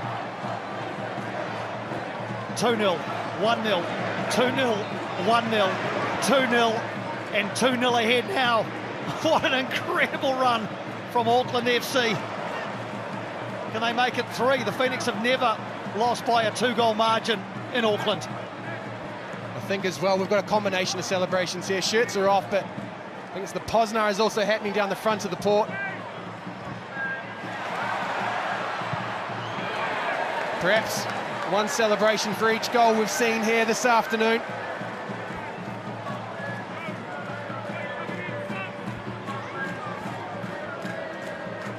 So this will extend Auckland FC's lead at the top of the A-League men's ladder to 5 points. They'll go to 18 from a possible 18. There are your last 5 matches. Not too difficult to put Auckland FC's graphic together. Bit of a mixed bag for Wellington, but now here's Costa Barbarouses! And Auckland FC's defence is breached. And it's Costa in December. His favourite goal-scoring month, and life is breathed back into this game. Hold on! Sit tight, ladies and gentlemen. The improbable is now possible. Costa Barbarouses off his shoulder, as he's done for his career, dipping into space. It's a lovely weighted pass, but it's an even better finish into the roof of the net. And the celebration at Mount Smart, it's now got a qualification, Piney. There's a hesitation here. 97 A-League men's goals for Costa Barbarouses, and this his 330th A-League men's game. And just as the Port were shirtless and celebrating, now it's T-shirts on and tension. Oh, and the volume's coming from Yellow Fever. Forget the grandstand finish. They're going to empty the tank here. The Wellington Phoenix caught them napping, Piney. That was complacency. They were enjoying the moment. And the Phoenix have popped the bubble here. 4th goal of the season for Costa Barbarouses, just one behind Golden Boot leader Nicholas Milanovic of Western Sydney. But crucially, it has given Wellington Phoenix hope. Stefan Kolikovski charging after this one. And Alex Paulson with an uncharacteristic error that could have gone anywhere off Kolakovski. Here's the goal again. And there's that man, Captain Fantastic, Alex Rufer. Influential. Has been disruptive. Has perhaps had the handbrake on somewhat because of the role he's had to play today, but there we go. The reins are off. He's charging forward, combines well with Costa Barbarouses to get the Phoenix back into this one. And here they come again, and Barbarouses is in the area. And a bit of an Auckland FC sandwich. No suggestion of a foul. You do not often see Giancarlo Italiano celebrate goals like that. He's normally very calm on the sideline. We'll just have a look at the Wellington Phoenix formation. They've converted to a 4-1-4-1. So the commitment and the investment in getting back into this one is clear. I don't think it's dead. Barbarouses through on Hall. Now you've got to be careful, Costa, says Sean Evans. You're on a yellow card.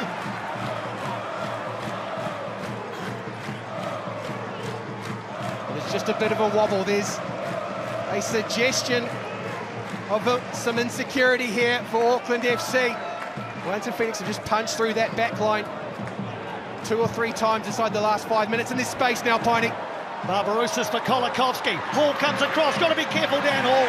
Very, very good defending from Dan Hall, but it's at the expense of a corner. Well, Marco Rojas is the man that's popping up and delivering forward.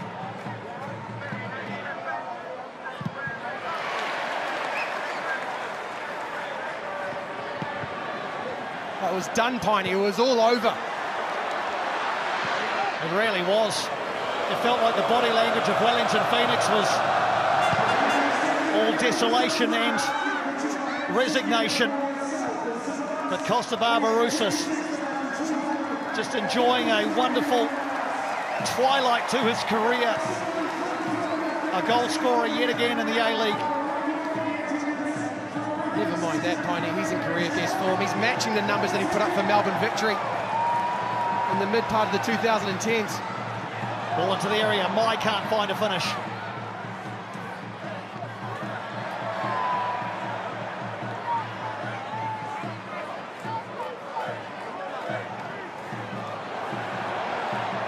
Ball in the area for Moreno. Pulls it back into the penalty arc. Ishiga can't get it past Sakai. Sakai running into a bit of a cul-de-sac. Has he got a friend to help out? Might not need one, Hiroki Sakai. Good tackle by Sutton. Well played by Rojas to get away from Toomey. Running into green grass and open spaces, Marco Rojas. Well, he wanted to run there from Oscar Van Hattem. Costa Barbarouses has come short.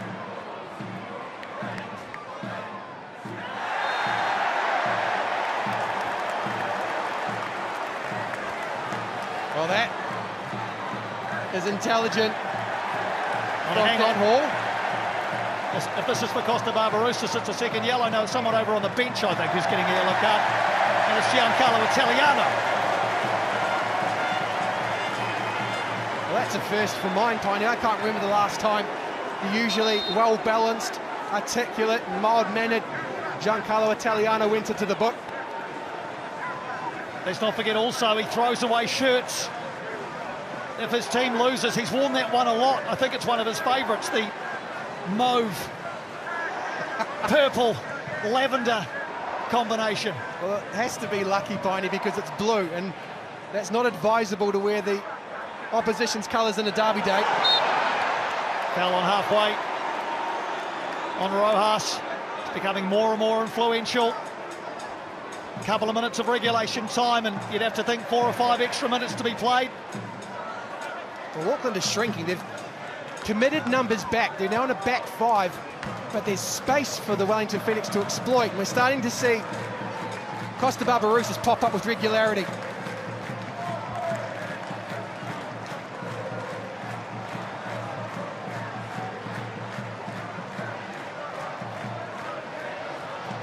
Do the Phoenix have enough time? That's the question now, Piney. We're about to find out.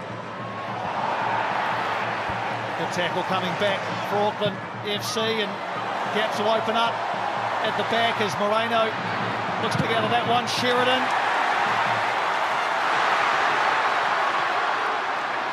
Gallegos.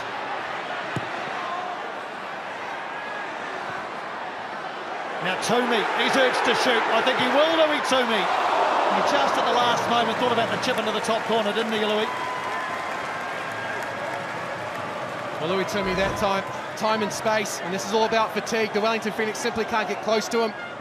Unleashes from all of 20, 25 yards. Not hit with conviction, though.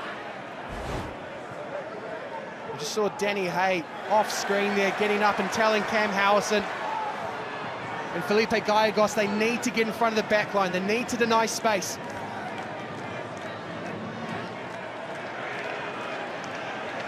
We're into the final minute of regulation time. We're told there'll be a minimum of 6 extra minutes. Shiga gets front position. Sutton on an inside run. He goes down in the area under the watchful eye of Sean Evans. It's just a goal kick. Toomey and Sutton, formerly teammates, off-field friends. I don't think Sam Sutton was looking for a penalty here. I think he got himself all in a tangle, but it was great work from Ashige. Circled back around to give the Wellington Phoenix supporters time to get there. Confirmation of the 6 minutes.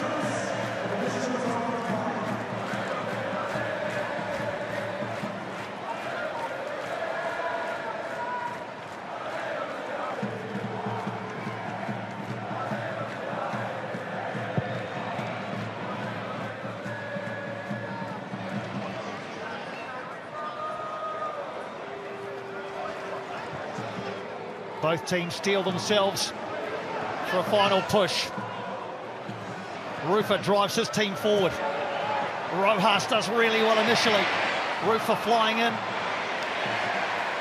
Trying to win the ball back like the junkyard dog that he is. Handball on halfway by Guillermo Mai. As we saw last week, so in the last game for the Wellington Phoenix, up against Melbourne Victory, there's just such a wariness about where Marco Rojas is and also how to deal with them, and that here today is leading to a byproduct, which is more space for Alex Rufer. Kolakovsky looking to create something. Out wide, Van Hattem climbing high. If you're looking for a subplot, Oscar Van Hattem has had them already. Big in the big moments against Melbourne Victory last year for the Wellington Phoenix. Won the penalty during the regular season, and then, of course, was the man that headed it on. Ashiga, brilliant. Takes the ball away from Toomey. Brings it forward. Barbarouses. Sutton. Yellow shirts in the area. Van Hattem. Hall hacks it away. You simply cannot take your eyes off this one. Sutton. Aching legs. Can't retain it. Louis Toomey sets off with the ball at his feet, trying to draw a foul. Numbers forward for Auckland if they can take advantage. Howison. Oh, it's breathless, Piney.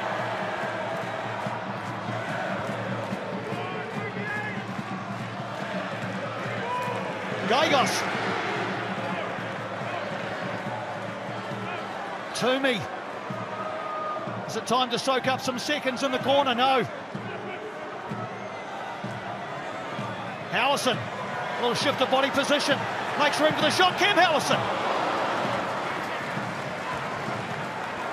Well, the demands, the physical and mental are there. The Phoenix are happy to concede the space as long as they keep Auckland in front. And Cam Howison with a wayward shot gives the ball back to the Phoenix. Costa Barbarouses and Dan Hall together. It's been a battle all day. Nando Peinecker clears his lines. Oh, the cavalry couldn't get there, Piney. It was great work from the Phoenix's catalyst, Costa Barbarouses. Again, just playing off Dan Hall. Starting on the left-hand shoulder, then dipping in. A little diagonal dart from centre to wide. It's been so productive in the last 15 minutes.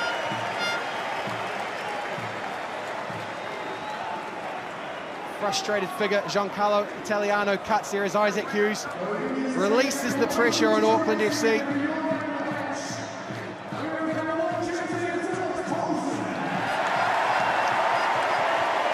Auckland FC trying to wind down the clock. A 6th straight victory, close enough to touch for them.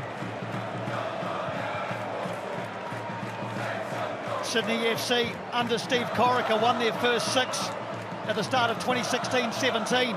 Is he about to repeat the dose here with Auckland FC? Or is there a final sting in the tail of this match? Barbarousis.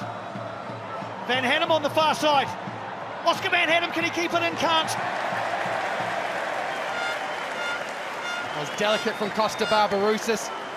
Alex Rufer teed it up, winning the ball, driving it forward, gave it to Costa, and he just put it the wrong side of the byline there for Oscar Van Hanem.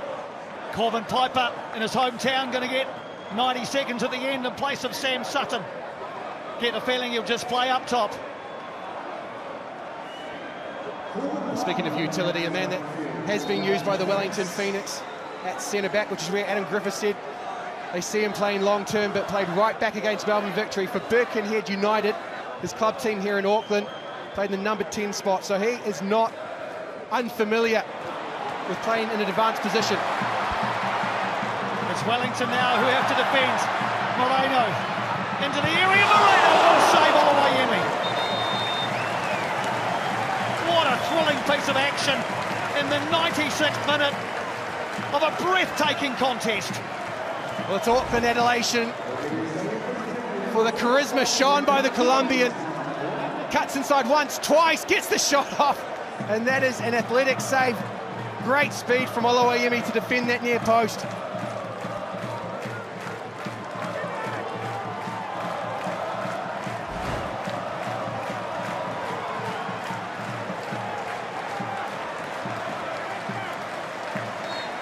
Into the final 10 seconds of the extra 6. Goal kick and still time to play, says Sean Evans.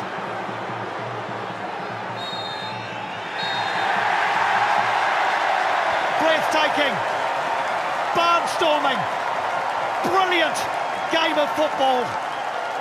Electric blue in the derby. 6 on the bounce for Auckland FC. Uncharted territory. Alex Paulson's goal finally breached, but it wasn't enough to silence the port, and it was not enough to lower the blue and black colours of the A-League's new boys. They stay perfect. They go marching on.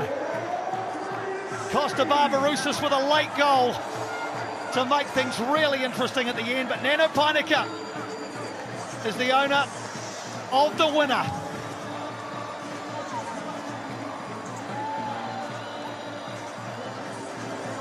Well, there you go, ladies and gentlemen. It's happened again.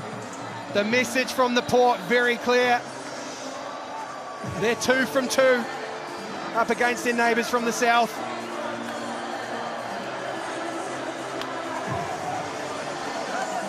Full time here in a pulsating game of A-League men's football.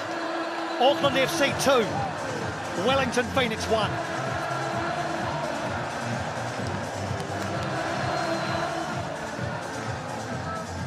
What a game.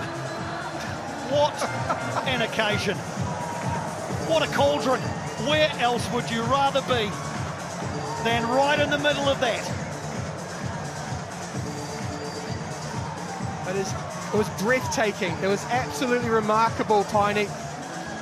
90 minutes condensed into 10 at the end gave us a finish that everyone had paid good money to come here and see, and in my mind, received their value and some.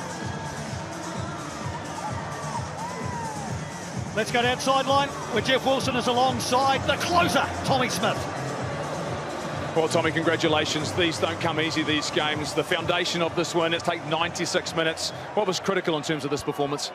Obviously going 1-0 up always helps in games, and then getting the second goal, but listen, we knew they were going to come out and try and get revenge for the game at their place, and they gave us a real good game today. You know, I think they were much improved from the game before, but we clung on for the win, and that's the main thing. Real physical encounter though. How do you counter that as a team? How do you keep your emotions in check? Obviously we both gave as good as we got, but sometimes you get away with a few things early on in games, which I think they did, which would perhaps have been yellow cards later in the game, but that's football. And yeah, we just got a battle. Obviously we came out on top today. Different